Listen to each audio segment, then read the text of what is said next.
Assalamualaikum warahmatullahi wabarakatuh. Waalaikumsalam warahmatullahi wabarakatuh. Bismillahirrahmanirrahim. Alhamdulillahi rabbil alamin. Wassalatu wassalamu ala ashrafil anbiya'i wal mursalin.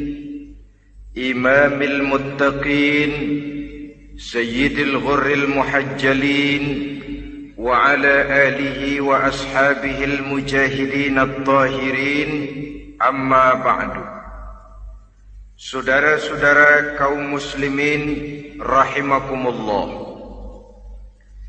sesungguhnya gaya hidup seseorang sangat ditentukan oleh cara bagaimana dia memandang hidup ini. Dengan kata lain, bagaimana seseorang memandang hidup, begitulah dia akan hidup. Oleh sebab itu, untuk mengubah keadaan seseorang, harus diawali lebih dahulu dengan mengubah caranya memandang kehidupan ini. Itulah sebabnya dalam surah Ar-Ra'd ayat 11 Allah Subhanahu wa ta'ala menjelaskan, Innallaha la yughayyiru ma biqaumin hatta yughayyiru ma bi anfusihim. Allah Subhanahu wa ta'ala tidak akan mengubah nasib dan keadaan satu kaum sampai kaum itu berusaha mengubah apa yang ada di dalam diri mereka sendiri. Yang ada di dalam diri itu tentu tidak lain adalah rule of thinking, bahasa kerennya state of mind, kata orang Kulon, cara berpikir, cara memandang kehidupan yang akan sangat mewarnai cara orang menjalani kehidupan itu sendiri. Oleh karena itu, pada pertemuan kali ini kita akan membicarakan tentang dasar dan tujuan hidup dari seorang muslim di dalam kehidupan ini. Yang pertama, tentang dasar dan landasan hidup. Seorang muslim tak dapat lain mendasarkan kehidupannya dengan Islam. Di dalam mendasari kehidupan dengan Islam ini, Allah Subhanahu wa ta'ala menuntut, Ya ayyuhalladzina amanu dkhulu fis silmi kafah. Hai orang-orang yang beriman, masuklah kamu ke dalam Islam itu secara total, secara utuh, secara seluruhnya, jangan separuh-separuh, jangan sepotong-sepotong. Mendasari hidup dengan Islam artinya menjadikan Islam sebagai way of life, sebagai rule of thinking, sebagai state of mind di dalam kita memecahkan problema-problema kehidupan, sehingga tidak satu persoalan hidup yang bagaimanapun kecilnya sekalipun yang tidak tersentuh oleh nilai-nilai ajaran agama Islam ini. Kemudian di dalam mendasarkan hidupnya dengan Islam, ia mempunyai satu keyakinan. Pertama, Islam sebagai dasar hidupnya adalah agama yang sesuai dengan fitrah daripada manusia. Allah Subhanahu wa ta'ala pencipta manusia. Allah Subhanahu wa ta'ala yang menurunkan agama Islam. Oleh sebab itu, tentu saja seluruh konsepsi Islam ini sudah diukur sedemikian rupa sesuai dengan kemampuan yang dimiliki oleh manusia. Secara logika bisa kita katakan, pabrik mobil di Jerman misalnya bikin mobil namanya Mercy. Seiring dengan itu dikeluarkannya buku petunjuk. Mobil ini bernama Mercy, kecepatan maksimal sekian ratus kilometer per jam, daya angkutnya sekian ratus kilogram, kalau rusak memperbaikinya ini onderdilnya itu umpamanya. Karena pabriknya yang bikin mobil, lalu pabriknya juga yang mengeluarkan buku petunjuk, tentu buku itu sesuai benar untuk mobilnya. Dan logika mengatakan, tidak bisa kita punya mobil Mercy rusak, kita perbaiki dengan menggunakan buku petunjuk yang dikeluarkan oleh pabrik mobil Fiat. Tentu saja mobil makin rusak, acak-acakan dan tidak karu-karuan. Ini artinya, jikalau manusia ingin baik, jikalau manusia ingin mencapai sesuatu yang bernama bahagia, dia harus mengikuti petunjuk yang dikeluarkan oleh yang menciptakan manusia. Dan petunjuk-petunjuk itu telah turun dalam satu konsepsi yang bernama Islam yang sesuai dengan fitrah manusia. Yang kedua, oleh karena keyakinannya bahwa Islam sesuai dengan fitrah manusia, ia pun berkeyakinan bahwa Islam adalah agama untuk seluruh manusia, universal. Walaupun ia diturunkan di tanah Arab, tetapi ia bukanlah agama hanya untuk orang Arab semata-mata. Keyakinan ini perlu ditegakkan kembali, oleh karena akhir-akhir ini muncul pendapat-pendapat yang menganggap seolah-olah agama itu barang impor. Persilahkan saja kalau memang itu merupakan keyakinannya, tetapi menganggap agama sebagai barang impor sungguh merupakan satu kekeliruan yang sangat besar. Bahwa Arab sebagian besar memang Islam, jelas. Tetapi Islam bukannya Arab, itu pun harus kita akui. Kita bisa menjadi Muslim yang baik tanpa perlu menjadi orang Arab. Dengan kata lain, kita bisa menjadi Muslim yang baik dengan tetap menjadi warga negara Indonesia yang baik. Bahwa Al-Quran diturunkan dalam bahasa Arab oleh karena memang ia turun di tanah Arab. Buktinya apa? Walaupun Quran dalam bahasa Arab, tidak satu pun ayat Quran yang ditujukan kepada orang Arab semata-mata. Tidak ada ayat ya ayyuhal arabiyun, hai orang-orang Arab. Tidak ada. Yang ada malah ya ayyuhan nas, wahai manusia. Manusia yang mana? Yang mana saja asal merasa manusia. Kalau tidak merasa manusia, tidak usah terpanggil dengan ayat tadi. Maka dalam mendasari hidup dengan Islam, kita berkeyakinan Islam adalah agama untuk seluruh manusia. Yang ketiga, di dalam mendasari hidup dengan Islam, kita berkeyakinan Islam adalah agama terakhir yang diturunkan kepada Rasul terakhir. Tidak ada Rasul dan Nabi sesudah Nabi Muhammad, dan tidak ada agama lagi sesudah agama Islam. Dasar-dasar keyakinan ini melembaga dalam pribadi kita, membentuk satu keyakinan yang mendasari kehidupan ini, sehingga tidak satu problema yang bagaimanapun kecilnya dalam kehidupan yang tidak tersentuh oleh nilai-nilai Islam.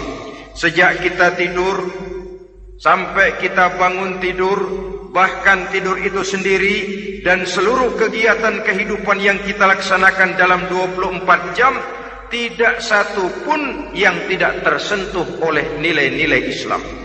Inilah pandangan hidup Muslim. Jawaban seorang Muslim terhadap problema-problema kehidupan yang dihadapinya, yang di dalam menjawab problema itu ia Islam oriented, berorientasi kepada nilai-nilai Islam. Apa kata Islam tentang pekerjaan yang dihadapinya? Halal kata Islam, halallah dia katakan. Haram kata Islam, haram dia katakan. Islam oriented. Barometer dalam perbuatannya tidak lain daripada nilai-nilai Islam itu sendiri. Dan kemudian di dalam mendasari kehidupan dengan Islam, ia berkeyakinan Islam adalah satu-satunya agama yang benar. Bahasa kerennya, Islam is the single one, the true religion behind the God. Satu-satunya. Keyakinan ini kelihatannya subjektif, tapi memang inilah pokok daripada kehidupan beragama. Saudara-saudara kaum muslimin rahimakumullah, kalau itulah dasar daripada kehidupan kita sebagai muslim, apa yang menjadi landasannya? Kalau dasar hidup kita Islam, maka landasan hidup kita tidak lain adalah Al-Quran dan Sunnah Rasulullah Sallallahu Alaihi Wasallam. Dunia penuh dengan orang-orang besar, dan setiap orang-orang besar itu mempunyai ajaran-ajaran yang pernah jaya, pernah dikumandangkan, didengung-dengungkan, naik ke panggung sejarah untuk kemudian tenggelam. Satu ajaran hanya akan langgeng, satu ajaran hanya akan tahan lama apabila dia turun dari sumber yang serba maha. Kalau dia turun dari manusia, maka sifatnya hanya musim. Yang namanya musim, saudara-saudara, namanya musim tidak bisa dilarang, tapi kalau sudah selesai habis sendirian. Itu musim namanya. Musim rambutan. Kalau datang musim rambutan, apa bisa dilarang? Gak boleh musim rambutan. Ya tidak bisa, dia akan tumbuh terus. Tapi manakala musimnya habis. Begitulah nasib dari ajaran yang nisbi, relatif dan temporer apabila dia bersumber dari manusia. Maka satu ajaran hanya akan langgeng, tahan lama apabila dia turun dari sumber yang serba maha. Dan itu sudah turun bernama Al-Quranul Karim. Sedangkan sunnah, saudara-saudara, merupakan penjelasan dari apa yang oleh Quran tidak dijelaskan dalam bentuk yang detail, melengkapi apa yang oleh Al-Quran hanya disebutkan dalam bentuk garis besarnya saja. Baik Quran maupun sunnah kita sebut merupakan dasar, landasan yang primer. Sedangkan untuk memahami Quran dan sunnah, kita memerlukan pendapat-pendapat orang yang ahli di bidang itu. Dalam hal ini kita sebut saja dengan ulama. Dan ini merupakan sumber yang sekunder dari landasan hidup kita sebagai seorang muslim. Dua rel ini, Quran dan sunnah, merupakan landasan di mana kereta api Islam ini berjalan. Quran dan sunnah. Saudara-saudara kaum muslimin rahimakumullah, oleh karenanya marilah kita menjadikan Quran dan sunnah ini sebagai imam di dalam kehidupan kita. Bukankah Rasulullah sallallahu alaihi wasallam pernah memberikan pilihan, man ja'alal Qur'ana amamahu qadahu ilal jannah wa man ja'ala al-Qur'ana khalfahu saqahu ilan nar.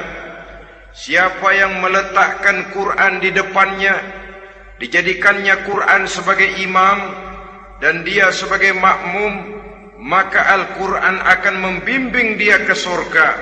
Ya, surga di dunia ini, lebih-lebih lagi surga di akhirat nanti. Sebaliknya, wa man ja'ala al-Qur'ana khalfahu, siapa yang meletakkan Quran di belakangnya, dia belakangi ajaran dan konsepsi Al-Quran, dia tinggalkan perintah-perintah Al-Quran, maka Al-Quran yang dibelakanginya itu akan mendorong dia ke neraka. Neraka dunia, lebih-lebih neraka di akhirat nanti. Pilihan terserah kita. Jikalau kita mau menjadikan Quran sebagai imam, artinya kita menjadi makmum. Resikonya dimanapun, makmum wajib ikut imam. Imam takbir, makmum takbir, imam ruku, makmum ruku, imam i'tidal, makmum i'tidal. Jikalau Quran imam kita dan kita adalah makmum, maka itu berarti Jikalau ke barat komando Quran, ke barat kita pergi. Jikalau ke timur kata Quran, ke timur kita menuju. Jikalau halal kata Quran, halal kita katakan. Jikalau haram kata Quran, haram kita ucapkan. Itu resikonya kita menjadi makmum, menyusun pola hidup yang lebih Qurani. Tapi sebaliknya, ke barat komando Quran, ke timur kita pergi. Ke utara kata Quran, ke selatan kita menuju. Halal kata Quran, malah kita tidak mau melaksanakannya. Haram kata Quran, kita senang bukan main. Artinya kita mau menjadi makmum, dan Quran kita jadikan sebagai makmum, kita sendiri malah mau menjadi imam. Kita paksa konsepsi Al-Quran itu supaya sesuai dengan naluri kemanusiaan kita. Mengotak-atik hukum, menghalalkan yang haram, mengharamkan yang halal. Dikala itu landasan hidup kita sudah goyah, tidak lagi sebagai landasan tempat kita bertolak, tetapi malah menjadi satu landasan yang kita injak-injak. Sesungguhnya saudara-saudara, Quran tidak akan membawa berkah, tidak akan menjadi rahmatun wa syifaun lil mu'minin, menjadi penyembuh, menjadi rahmah bagi orang-orang beriman, apabila yang kita baca itu kita injak-injak di dalam kehidupan. Upaya menyusun hidup yang lebih Qurani ini seiring dengan usaha kita menjadi warga negara yang baik. Yang saya katakan di awal tadi, tidak saling dan tidak harus saling bertentangan. Jadi dengan demikian, dasar hidup kita sebagai muslim adalah Islam, dan landasan hidup kita tidak lain adalah Al-Quran dan sunnah Rasulullah Sallallahu Alaihi Wasallam. Ini landasan tempat kita bertolak. Ini yang mewarnai gaya kehidupan kita. Apapun yang mau kita lakukan, tempat kita bertanya lebih dahulu Quran dan sunnah. Saya mau melakukan pekerjaan ini, apa kata Quran? Saya mau pergi ke tempat ini, apa kata Quran? Saya mau berusaha dengan mengerjakan perusahaan ini, apa kata Quran? Merupakan landasan daripada kehidupan kita. Ini yang saya katakan tadi, membentuk rule of thinking, state of mind, bahwa gaya kehidupan kita diwarnai oleh landasan hidup yang bertumpu pada ajaran Al-Quranul Karim dan sunnah Rasulullah Sallallahu Alaihi Wasallam. Baiklah ya, ini yang pertama tentang dasar dan landasan hidup. Yang kedua tentang tujuan hidup. Kalau sudah ada landasan tempat kita bertolak, lalu kemana pantai yang akan kita tuju? Mau apa sih kita hidup ini? Berleha-leha, menjalani acara rutin, bangun tidur sampai tidur lagi, kemudian besok begitu lagi, sampai menunggu datangnya sang ajal? Atau ada satu tujuan yang akan kita capai di dalam kehidupan ini? Apabila kita teliti, maka Al-Quran mengajarkan tujuan hidup setiap muslim pada dasarnya ada dua. Pertama, kita sebut saja tujuan jangka pendek. Tujuan jangka pendek itu sasarannya dunia sekarang ini. Bentuknya horizontal. Targetnya agar setiap pribadi muslim menjadi rahmatan lil alamin, rahmah bagi lingkungannya. Inilah yang oleh agama dinamakan hablum minan nas, yang isinya adalah ilmu dan peradaban. Jadi dunia dan seluruh isinya merupakan tujuan jangka pendek saja.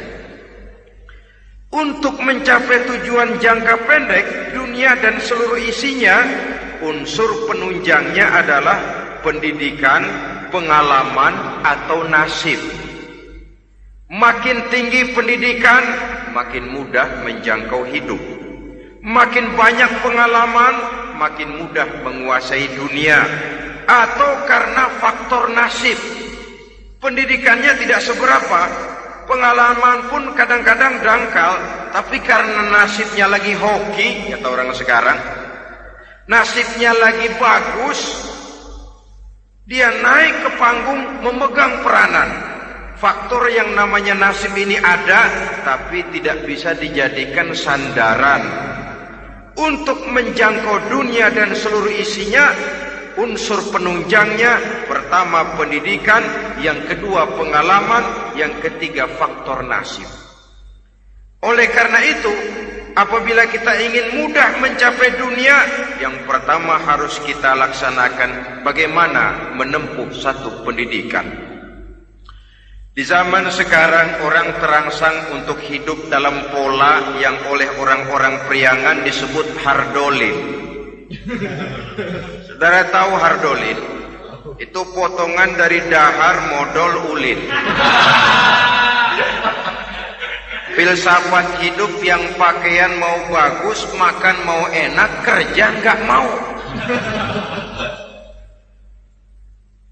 Akhirnya jadilah dia penghayal kelas berat, tukang-tukang lamun kelas tinggi. Tiap hari kegiatannya ya cuma tidak terlepas dari tiga kriteria itu, hardolin. Pokoknya kalau sudah dahar modal ulin, besok ya begitu lagi pola dari dimana orang pakaian mau bagus, makan mau senang, duit mau punya, kerja tidak mau. Kadang-kadang mau kerja tapi tidak tahu apa yang harus dikerjakan, ditambah oleh sempitnya lapangan pekerjaan. Tidak tahu apa yang harus dikerjakan, dilatar belakangi oleh tidak adanya pendidikan yang dia terima, sehingga mau kerja apa lalu bingung. Oleh karena itu, terutama buat adik-adik remaja, para pemuda, saya berpesan untuk menjangkau dunia, yang pertama harus kita jalani bagaimana membina diri, mendidik. Taruh kata drop out, putus sekolah, tapi drop out bukan halangan bagi tumbuhnya cita-cita yang mulia. Bahkan ada orang bilang many a great man starts as a newspaper boy. Banyak orang-orang besar yang memulai pekerjaannya dagang koran. Putus sekolah bukan merupakan halangan bagi tumbuhnya cita-cita yang mulia. Dan tidak sedikit orang-orang besar yang tidak keluaran perguruan tinggi. Tidak sedikit orang-orang besar yang tidak merupakan produk dari perguruan tinggi tertentu, tapi kerajinannya belajar, banyak membaca, banyak bergaul, autodidak. Syukur kalau masih bisa menempuh pendidikan yang formal. Kekurangan ekonomi, kemiskinan keluarga jangan menjadi penghalang bagi tumbuhnya cita-cita yang tinggi untuk menempuh karier pendidikan yang baik. Ini memang pahit, tapi bagaimanapun kata orang, lebih baik makan singkong beneran daripada makan roti ngimpi.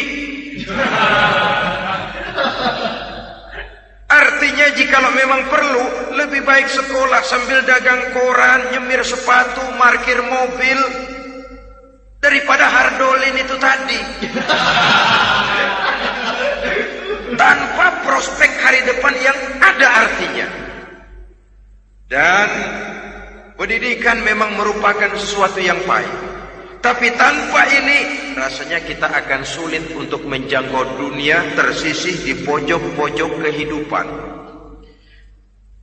Jangan lalu bilang, manusia kan rezekinya sudah dijamin oleh Allah, ayam saja ada rezekinya. Of course.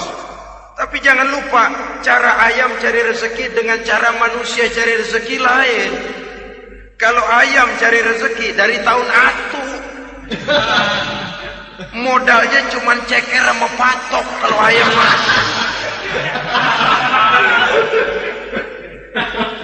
asal bisa nyeker, bisa matok, ayam dapat rezeki. Pokoknya kertok dah. Tapi manusia cari rezeki, dia harus cari lapangan kerja. Lapangan kerja sulit. Sudah dapat lapangan kerja, harus punya keahlian. Untuk memperoleh keahlian, harus dengan pendidikan. Berhadapan lagi dengan saingan-saingan, karena pasaran tenaga kerja Tiap tahun puluhan kalau tidak ratusan ribu pasaran tenaga kerja yang masuk lapangan kerja. Ini kenyataan. Semakin ke depan oleh tingginya tensi ekonomi, oleh persaingan hidup yang makin tajam, oleh makin menggejalanya pola pikir industrialis yang membuat manusia individu, nilai-nilai semacam ini akan terasa makin berat. Oleh karenanya tanpa pendidikan sulit untuk menjangkau dunia. Yang kedua, pengalaman, tenaga expert. Sehingga orang mengatakan experience is the best teacher. Pengalaman adalah guru yang paling bijaksana. Dengan pengalaman kita makin dewasa. Dan orang sering mengatakan kegagalan hakikatnya adalah keberhasilan yang tertunda. Jangan takut gagal, kalau itu akan mengantarkan kita kepada pola hidup yang lebih dewasa, lebih tegar, lebih sanggup menghadapi kesulitan-kesulitan. Dan faktor yang ketiga, nasib. Kadang-kadang orang pendidikannya tidak ada, kadang-kadang pengalamannya tidak seberapa, tapi karena nasib, engkongnya misalnya jadi komandan Hansip, dia naik jadi anggota Hansip. Itu karena faktor nasib saja. Yang ketiga ini ada, tapi tidak bisa dijadikan sandaran dalam arti bahwa kita lalu mengandalkan nasib. Lo nanti udah gede mau jadi apa? Gua sih gimana nasib aja dah. Jadi orang syukur, jadi gembel nasib. Tidak bisa kita menghadapi hidup dalam satu alur spekulasi. Tidak bisa kita menjalani skenario kehidupan ini dengan bersikap untung-untungan. Karena kehidupan walaupun tidak bisa dipastikan, paling kurang bisa dirancang, bisa direncanakan, bisa ditargetkan, bisa dianalisa kemungkinan-kemungkinannya. Walaupun tidak bisa dipastikan, tapi bisa diperhitungkan. Sebagai manusia yang terikat oleh causality, oleh hukum sebab akibat, sewajarnya kita memperhitungkan kemungkinan-kemungkinan itu. Kira-kira 5, 10, 15 tahun yang akan datang, sejauh mana kesulitan-kesulitan dalam kehidupan ini, sejauh mana persaingan dalam hidup, sejauh mana tenaga kerja dibutuhkan, sejauh mana keahlian dan skill menunjang ke arah itu. Kalau tidak, kita akan tersisih di sudut-sudut kehidupan untuk lebih banyak jadi penonton daripada menjadi pemain. Padahal kita ingin jadi pemain, kita ingin aktif, kita ingin punya peranan karena kita oleh agama dituntut menjadi rahmatan lil alamin, menjadi rahmah bagi lingkungan di mana kita tinggal, mewarnai lingkungan, bukan cuma diwarnai oleh lingkungan itu sendiri. Itu tadi tujuan jangka pendek sebagai tujuan yang pertama. Yang kedua, tujuan jangka panjang. Tujuan jangka panjang ini sasarannya adalah akhirat. Bentuknya vertikal, targetnya adalah mardotillah atau ridho daripada Allah. Dan ini yang oleh agama dinamakan dengan hablum minallah, tali vertikal yang menghubungkan manusia langsung dengan Tuhannya. Untuk mencapai tujuan jangka panjang akhirat ini, unsur penunjangnya adalah prestasi ibadah. Kalau untuk tujuan jangka pendek, dunia dan seluruh isinya, pendidikan, pengalaman, dan nasib memegang peranan yang sangat penting, maka untuk akhirat, pendidikan, pengalaman, nasib tidak punya pengaruh banyak. Unsur penunjangnya adalah prestasi ibadah. Bagaimanapun tinggi pendidikan, bagaimanapun banyak pengalaman, tanpa prestasi ibadah, nol besar kita dalam pandangan Allah Subhanahu wa ta'ala. Saudara-saudara kaum muslimin rahimakumullah, itu sebabnya seorang muslim sholat, puasa, haji, zakat, yang kalaupun ada target dunia itu cuma side effect saja, sekedar satu efek sampingan. Target utamanya tetap tujuan jangka panjang, akhirat dan ridho Allah. Kenapa kita sholat? Untuk mencari ridho Allah. Kenapa kita laksanakan ibadah haji? Untuk mencari ridho Allah. Kita bangun di keheningan malam untuk mencari ridho Allah. Kalau ada akibat dunia, itu cuma akibat sekunder saja. Ada misalnya orang karena tekun ibadah rezekinya lancar, itu baru persekot, baru tanda jadi. Kadang-kadang persekotnya saja sudah nikmat kok, apalagi cashnya, kontannya. Sebaliknya kalau ada orang rajin ibadah rezekinya seret, jangan jadi alasan. Kok lu nggak sembahyang? Alah, tetangga gua rajin sembahyang melarat terus. Ya memang sholat itu bukan dengan target dunia, target akhirat, saudara-saudara.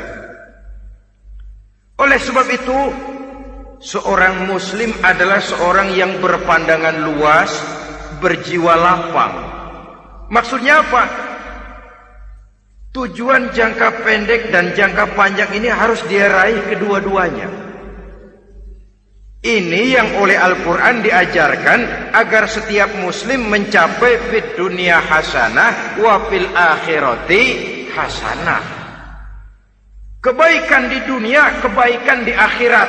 Itu arti hasanah. Jangan macam orang dulu, punya istri dua pergi haji. Yang satu yang muda istrinya namanya Hasanah, yang satu namanya Khadijah. Waktu tawaf keliling Ka'bah, si suami ini nggak bisa doa apa-apa kecuali Rabbana Atina itu. Tiap putaran Rabbana Atina fid dunya hasanah wa fil akhirati hasanah. Putaran kedua Rabbana Atina fid dunya hasanah wa fil akhirati hasanah. Ini istri tuanya yang namanya Khadijah dengerin aja. Akhirnya di satu saat dia colek suaminya, "Bang, mentang-mentang Hasanah bini muda disebutin melulu. Saya dong disebutin dalam doa." "Iya deh, ntar putaran selanjutnya." Suaminya blow on juga. Putaran kedua dia baca Rabbana Atina fid dunya hasanah wa fil akhirati Khadijah. Saudara-saudara, itu makna refleksi daripada doa tadi itu, doa sapu jagat. Kita ingin fid dunya hasanah wa fil akhirati hasanah. Tujuan jangka pendek dunia tercapai, tujuan jangka panjang akhirat dan ridho Allah juga tergapai. Oleh sebab itu Al-Quran menjelaskan, wabtaghi fima atakallahu ad-daral akhirah wala tansa nasibaka minad dunya. Dengan karunia yang diberikan Allah kepadamu, carilah bahagia akhirat. Wala tansa nasibaka minad dunya, tetapi jangan lupakan bagianmu dalam kehidupan di dunia ini. Cari akhirat, utamakan akhirat dengan tidak usah melupakan jatahmu di dunia. Kenapa saya katakan seorang muslim berjiwa besar? Sebab andai kata dia gagal mencapai tujuan jangka pendek, andai kata dia gagal di dunia, dan dia oleh Islam diajarkan jangan sampai gagal, tapi andai kata dia gagal, dia masih punya tujuan jangka panjang, akhirat dan ridho Allah. Dia masih bisa menghibur diri, biarlah di dunia kita sederhana, bahkan biarlah susah di dunia, asal di akhirat kita bahagia. Orang yang tidak punya pandangan hidup semacam ini, surgalah dunia ini.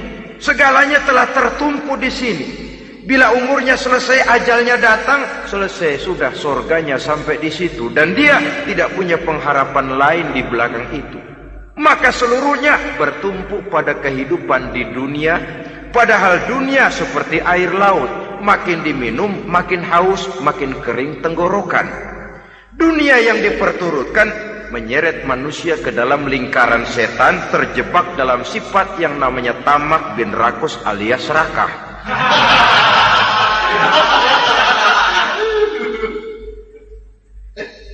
Andai kata dia gagal untuk tujuan jangka pendek, dia masih punya tujuan jangka panjang, akhirat. Dia masih sanggup berkata, biar di dunia kita sederhana, bahkan biar kebelangsak sengsara susah di dunia, asal di akhirat kita bisa bahagia. Kan masih ada harapan. Yang paling bangpak, paling rusak betul, sudah di dunia sengsara, di akhirat celaka. Di dunia rumahnya gubuk, pinggir kali miring, asal hujan bocor, utang selebar warung. Bayang kagak, ngaji enggak, puasa enggak, saban malam merit mulu. Saudara hadirin yang saya hormati, lalu kapan mau bahagia kalau sudah di sini susah, di sana akan susah juga. Ini yang pertama, seorang muslim, seorang yang optimis, berjiwa besar, luas pandangan. Kegagalan dia dalam jangka pendek tidak menyebabkan dia melupakan tujuan jangka panjang. Yang kedua, positifnya apa? Cara dia mencapai tujuan jangka pendek diwarnai oleh keyakinan adanya tujuan jangka panjang. Dia memang benar cari harta, tapi karena dia yakin ada akhirat, Allah ridho apa tidak. Ini positifnya. Saya memang cari duit, tapi dengan cara ini Allah ridho apa tidak. Saya memang ingin berpakaian yang rapi, tapi dengan tidak menutup aurat begini, Allah ridho atau tidak. Saya memang bergaul menghormati teman, tapi terjebak dalam minuman keras karena menghormati teman, Allah ridho apa tidak. Ini orang yang punya tujuan jangka panjang. Segalanya diberikan bingkai dengan pertanyaan, Allah ridho atau tidak. Keyakinannya terhadap tujuan jangka panjang mewarnai gaya hidupnya di dunia ini, mencapai tujuan jangka pendek tadi. Mau minum, Allah ridho apa enggak ini? Mau makan, yang saya makan Allah ridho apa enggak ini? Pendeknya apapun yang mau dia kerjakan, karena dia punya keyakinan tujuan jangka panjang, dia selalu menimbang terhadap ridho Allah tadi. Jadi tanpa prestasi ibadah, kita nol besar dalam pandangan Allah. Ini nilai manusia yang hakiki di sini. Ini makna inna akramakum indallahi atqakum. Di akhirat nanti kan tidak pernah akan disidang, kamu pendidikan setinggi apa? Tidak. Gelarmu berapa renteng? Profesor, doktor? Tidak.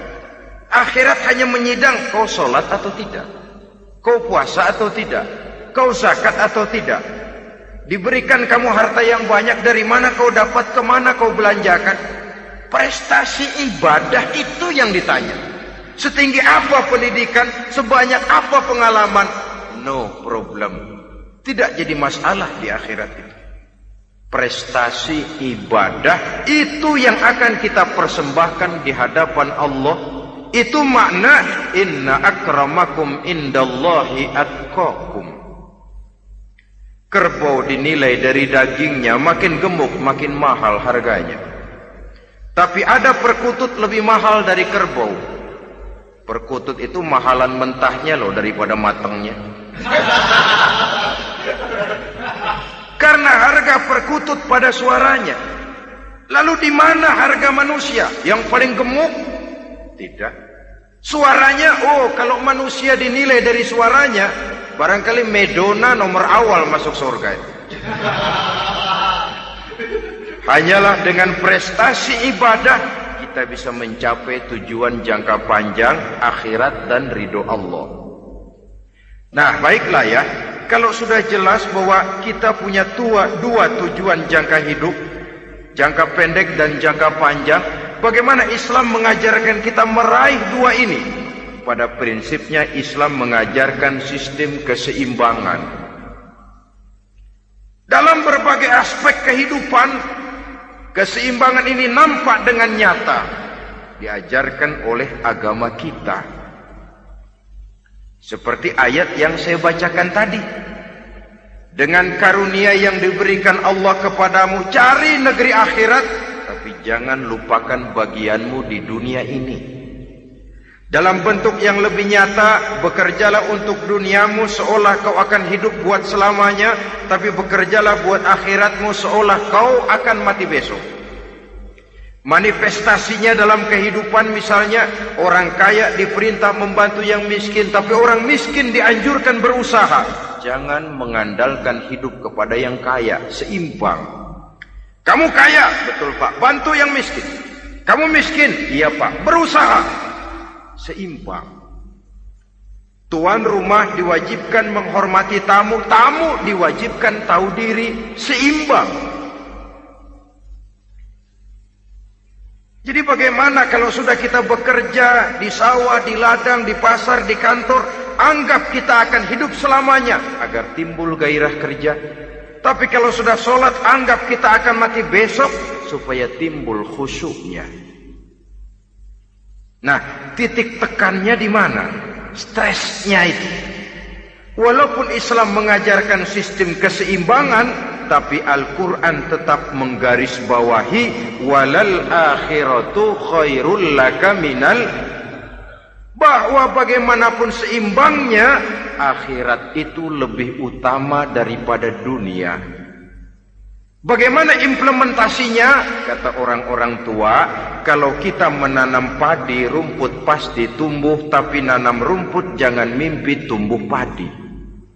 Maksudnya apa? Kalau satu perbuatan kita niatkan karena Allah, dunianya pasti ikut.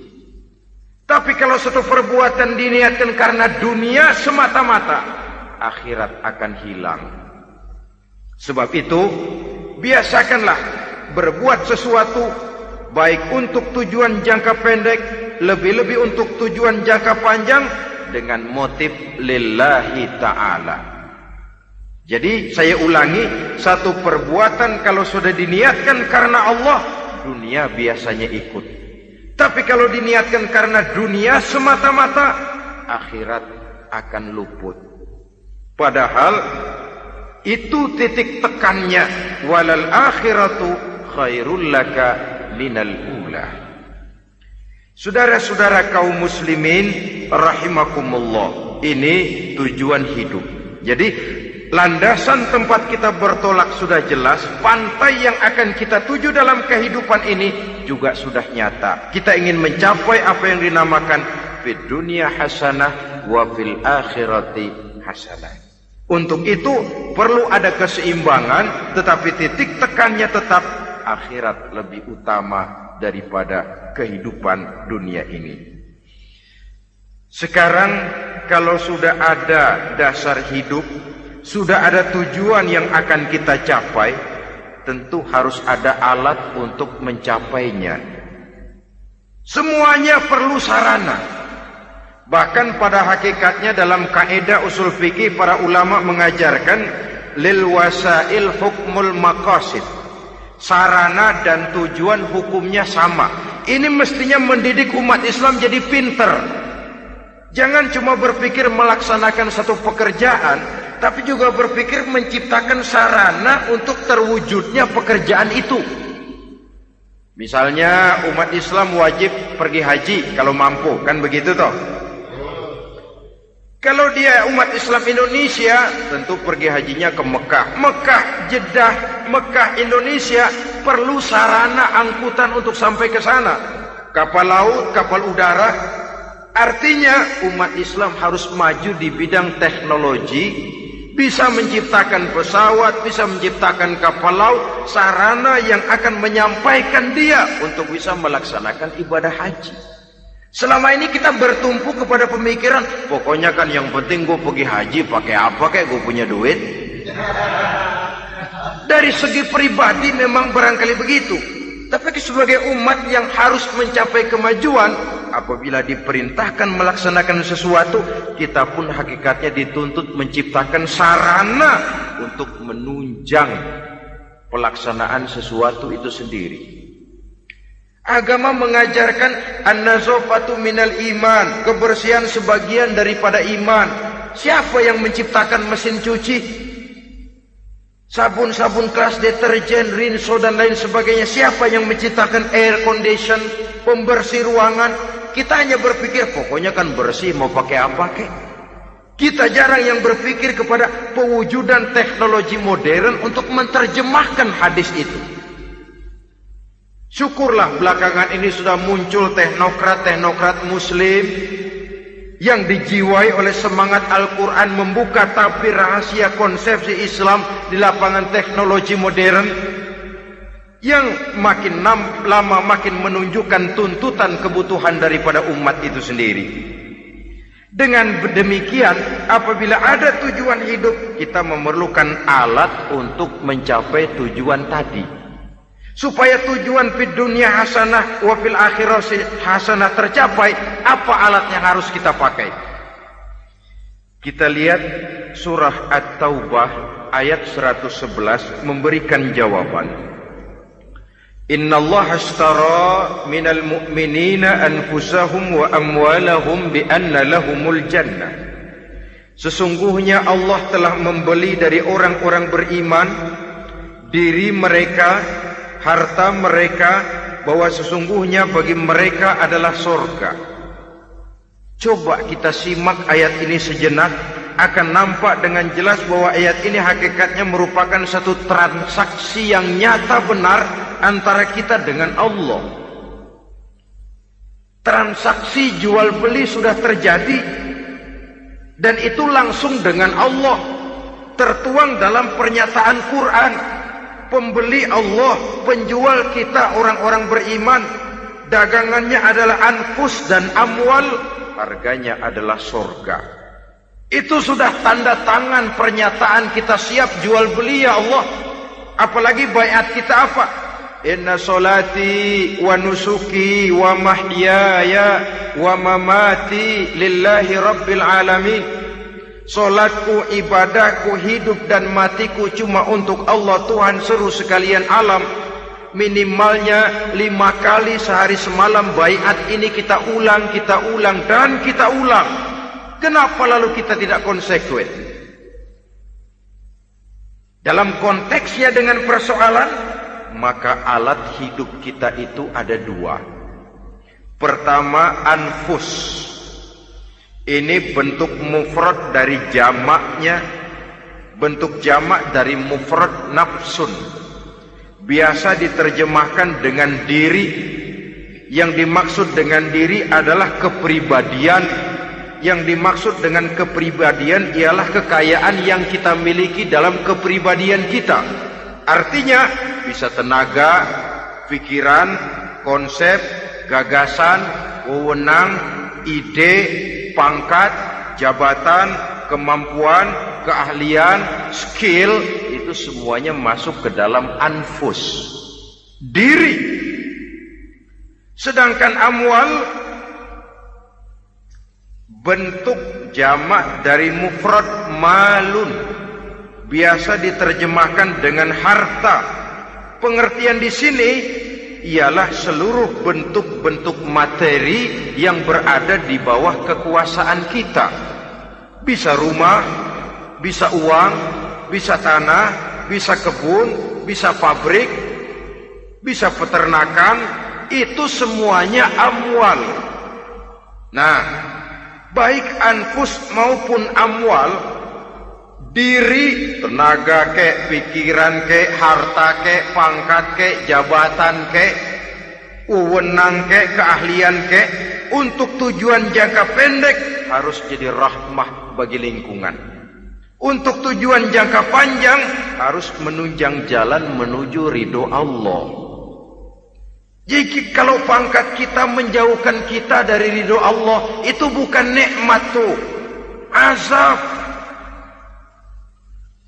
Punya pangkat bukan melakukan kebaikan, malah melakukan kejahatan, setidak-tidaknya berdiri di belakang kejahatan.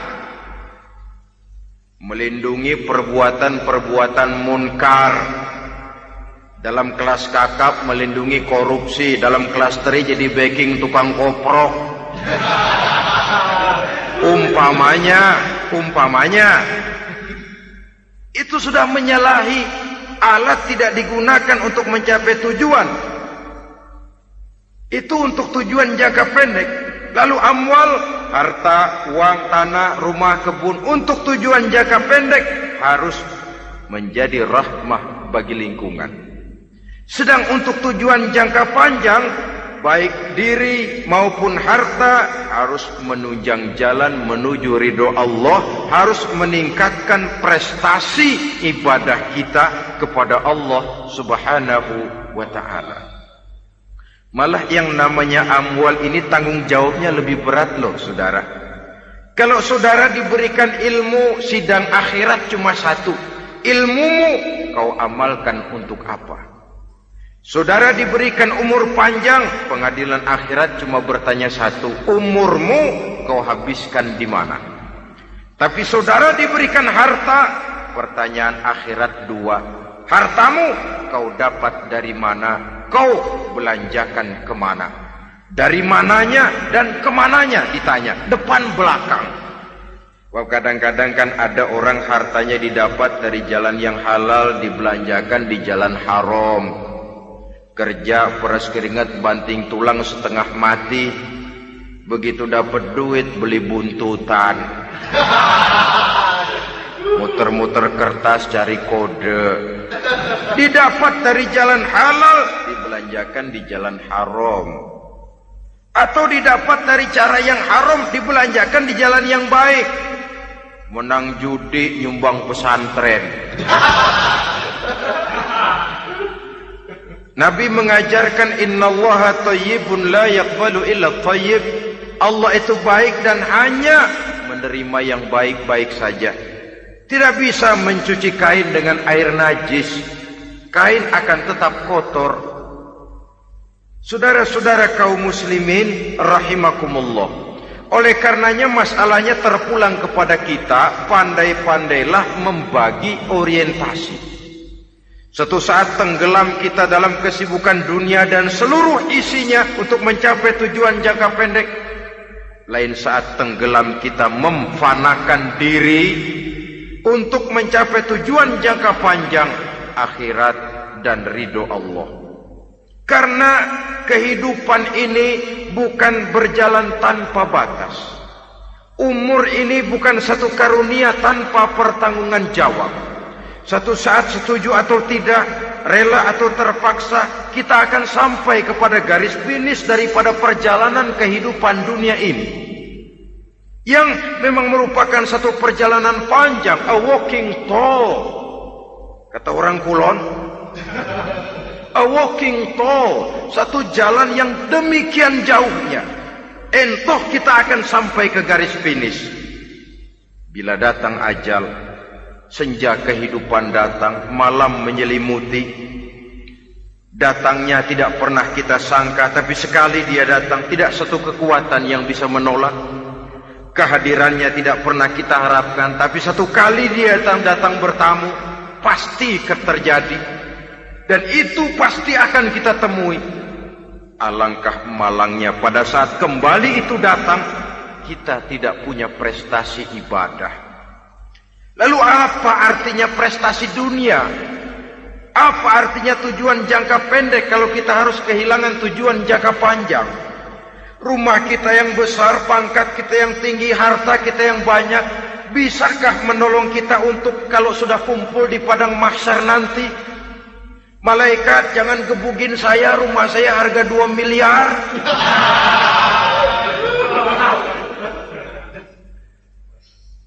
Sudahlah malaikat, damai saja, itu Rolls Royce saya. Pakai saja malaikat, pakai. Kata malaikat, gue budak, gue gak butuh gituan. Hanya prestasi ibadah yang bisa menyelamatkan kita pada kondisi semacam itu. Jadi oleh karena itu saudara-saudara, biar di dunia ini rumah kita besar, mobil bagus, uang banyak, pabrik ada, usaha lancar, asal di akhirat masuk surga aja. Gak apa-apa. Daripada di dunia sengsara, di akhirat neraka, senangnya kapan? Sudah di sini sengsara, di sana kebelangsak. Itu yang orang-orang tua bilang lacur kuda namanya. Pelan dipecut, kenceng digentak, setengah mati, serba salah. Kuda kalau bisa ngomong, gue setengah mati, serba salah. Pelan dipecut, kekencengan ditarik, itu yang namanya lacur kuda begitu. Serba salah posisinya.